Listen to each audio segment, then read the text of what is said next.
If you had some cash on the sidelines today was terrific. If you don't have cash, then any session where the Dow plunges 406 points, the S&P plummets 1.76%, and the Nasdaq nosedives 1.99% is an absolute nightmare. The House of Pain. Given that September tends to be a nightmarish month, it's good to have some cash. So tonight, we're holding a coronation because right now, cash is king. Regular viewers know that this market's been making me nervous for a while. I've been telling you to take some profits for the last 3 weeks. For my charitable trust, we've sold some of every single tech stock we own, including some very, very good favorites that you are aware of.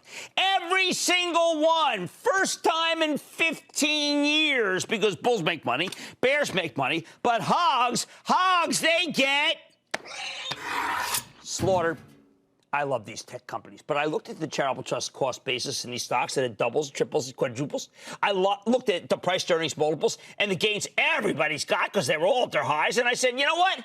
We are out of our minds with greed. You got to be disciplined.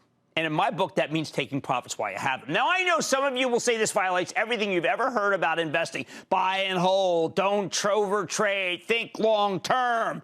Or most recently, or I should say, stocks or stonks only go up. Only go up.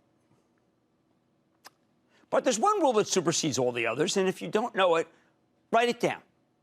Discipline trumps conviction. That's the most important concept in the business. No matter how much you might love a stock, discipline says you need to start ringing the register when you've got a gigantic gain. That's why we sold some of my most beloved stocks for the Charitable Trust, which you can follow along by joining the ActionAlertsPlus.com club. When we made these sales, I literally hid in my garden's tomato aisles because I felt so terrible, so horrible. It hurt, but that's what happens. That's what discipline is. It can hurt. It means you can raise some cash, though, before the market turns into a slaughterhouse. And that's what it did last week. Yeah, the selling worked. Conviction can make you money, but discipline saves you money. Discipline, discipline, discipline, and some more discipline. Y'all heard him, Jim Cramer, talking about none other than discipline. All right, everybody, I'm Kamari Ellis, the Finance Rebel, coming to you to talk about discipline, especially as it relates to the stock market. Now, we just heard Jim Cramer, again, talk about discipline. There's a reason why I keep bringing up the word discipline, because it seems like everybody has turned into an overnight stock market guru, but nobody's talking about, you got it, what's that word? Discipline. All right, so here's the thing. I know there's a lot of newbies in the market. There's a lot of fresh meat in the market. There's a lot of people that just jumped in the market because somebody else thought it was a great idea to jump in the market. Okay, cool. You're in now. Now you're swimming with the fish, or with the sharks, actually. But now it's time to become a professional. All right, so what does that mean? That means that when you get into a trade or to a position, you should kind of have an idea when you're going to exit, all right? Also, when you see a stock has run up like Jim Cramer was talking about, don't be greedy and think that it's going to last forever.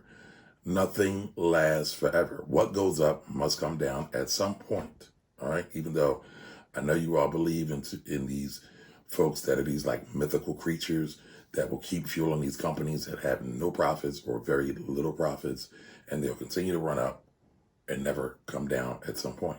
But listen, if you have a lot of gain in a position, it makes sense to take some money off the table, okay?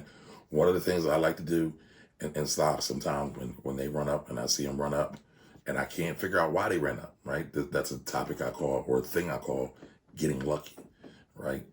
The stock moved faster than what you anticipated. Well, I like to take my capital off the table. So let's say I bought a stock, I put $1,000 into it, the stock ran, and now it's worth $5,000. I would take $1,000 off the table immediately, and then just let the rest run. Matter of fact, I would take my initial capital investment back, and I probably would take an additional 25%. But that's just me. You always have to play the long game when you're investing. because you never know how long a stock is going to go up, and you never know when a stock is going to go down. And again, they will eventually go down. Again, don't fall in love with stocks. They don't love you. Don't fall in love with things that can't love you back. And that's a stock. Stock has a mind of its own. The stock market does its own thing. So again, Kramer is right about this. A lot of people don't like Kramer. A lot of people talk trash about Kramer because he's gotten a couple calls wrong. Listen, everybody's gotten a couple calls wrong, but he's 1000% right when he's talking about going into an investment and having some type of management strategy around your stock portfolio. That's why it's called investment management. That's what the pros are called, investment managers. So now that you're in, it's time for you to become an investment pro. So remember, have some discipline. All right. But listen, let's keep this conversation going. All right.